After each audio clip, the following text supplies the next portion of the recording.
Oui, bonjour. Je m'appelle Danielle Gamor, on m'appelle plutôt Dani. Je suis dromoise, native du petit village d'à côté, à Oust-sur-Scie. Et mis à part quelques années, lorsque j'étais gamine, où nous avons vécu dans la Loire, j'ai toujours vécu dans la Drôme. J'ai été dirigeante une bonne vingtaine d'années au club de rugby de Cré, l'US Cré. Ensuite, je suis arrivée à l'association Marathon Nature de la Drôme où nous organisons des courses pédestres.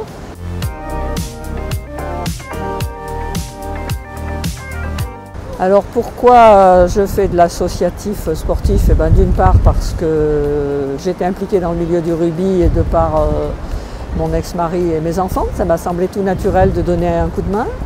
Je me suis longtemps occupée de l'école de rugby. Ensuite, mes enfants ayant grandi, eux ils ne jouaient plus, mais moi je suis quand même restée au club.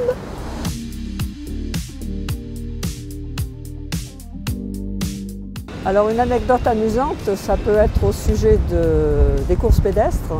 Quand il a été décidé de faire ces courses au mois de mai 2003, je n'avais aucune expérience en matière de courses pédestres. Et je pense qu'on a dû me prendre un peu pour une folle parce que je me renseignais au niveau du ravitaillement du 25e kilomètre, qui est le ravitaillement le plus important sur un marathon puisqu'il est à mi-parcours.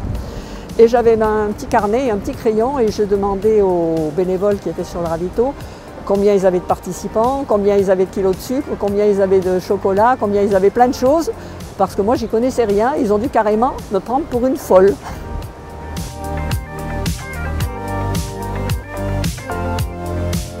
Une femme que j'ai beaucoup admirée, c'est quand même Simone Veil, qui a marqué son époque. Voilà, c'est quelqu'un qui mérite beaucoup d'admiration.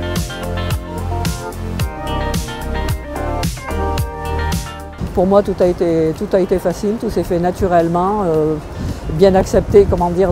Pourtant, le milieu du rugby, on dit que c'est un milieu quand même essentiellement masculin, mais les femmes, ils sont très bien acceptées. Il y en a d'ailleurs de plus en plus dans tous les clubs qui s'occupent des fonctions souvent de secrétariat, le plus souvent. Non, pour moi, il n'y a rien eu vraiment de difficile.